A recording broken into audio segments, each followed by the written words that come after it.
After we develop a good stance and we work on our load, the next phase of the swing we focus on is the stride. Now when we get into our stride, there are a few key aspects that I want you to focus on. So our stride is determined by the length of our stance. So if we have a narrow stance, the hitter is going to have a long stride.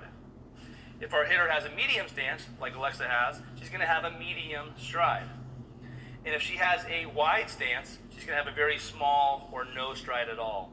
One of the keys that we really want our hitters to work in is to understand that their base of their width should be about half of their height. And for most hitters, this is the bat length. So for Alexa right here, if I put this bat between her feet, this is the proper width that we want to see at stride. And so for most hitters, even young hitters, if they look at their bat length, it's usually about half of their height. And so that's about a minimum of the width that we want for our stance.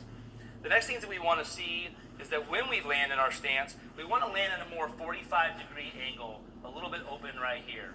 And so what I like to call the launch position 3. The launch position 3 is having this foot a little bit open, 45 to 65 degrees, having this knee closer to the pitcher a little bit, maintaining this 50-50 balance, maintaining this good K posture. K posture, knee bent towards the pitcher, this 45-degree angle right here. That's what we want to look like at launch position in our stride. Now, how do we get there? After our load process and into our stride consists of our weight transfer and getting our weight into our front side. And so this process starts with falling forward. We don't want to see our hitters pushing forward or lunging forward. We don't want to see our hitters reaching forward. It should feel more like a controlled fall. When I'm working with hitters, I always tell them, feel like it's a controlled fall going forward. So go back in your stance and just feel like it's this controlled fall going forward. Again, you shouldn't see any pushing. You shouldn't see any reaching. One of the hitters that I work with, one of the issues they have is they like to reach with their stance. So do me a favor, I want you to stride and reach. And you'll see that in this stance here, she's stuck on her backside, she's reaching, she's lost her K. Those are the common things that we see with the lower half in our stride. Some of the problems that we see with the stride with the upper half is our backside collapsing. Most hitters, especially young hitters, have a lot of trouble with collapsing their backside. This shoulder will go up, this shoulder will go down. Their hands are starting to go forward in this process already and they get in trouble. So I would say this is one of the most common mistakes that hitters make is in the load process and stride process. They begin to start collapsing their backside and they can't get to a good launch position. So again, a good launch position, wherever it starts at, is going to be the stride, this good K posture, their knees bent, foot's going to be a little bit more open, pointing towards more like the second baseman of a right-handed hitter, and you're going to see this good, balanced, good K posture right here, okay? And we should start seeing the hitters in this good position right here, this knob of the bat should still be back here somewhere. If you see the knob of the bat in this phase going towards the pitcher, it means that their hands have already started swinging in the stride. That's a pretty common mistake that we see.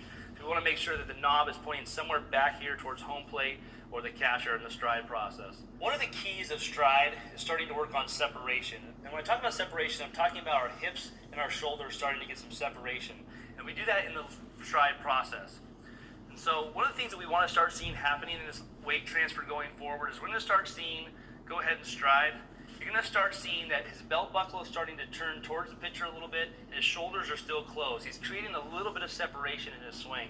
You're going to see, again, this good open stance, 45 to 65 degrees, good bent front knee. You're going to see this angle a little bit longer in this back knee. He's maintained his K posture. And again, you're going to see how his belt buckle is starting to turn towards the pitcher and his shoulders are closed. With a lot of hitters, if their hips are to open like this, you're going to see their shoulders are flying open at the same time. And it's a really common mistake with most hitters that I first see is that they swing the bat with their shoulders going first instead of their hips. So something that we really focus on is the separation drill. And in the separation drill, we teach you how to get to this good launch position with separation. So one more time, let's just get to this good position where we get that weight transfer and our hips are starting to open.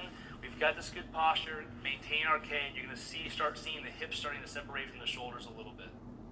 Now let's talk about how the hands and the bat work in the stride. In our load process, the stage before stride, you're going to see that the hitter is going to start beginning to either tip the bat or scoop a little bit, and this bat is going to start getting more vertical.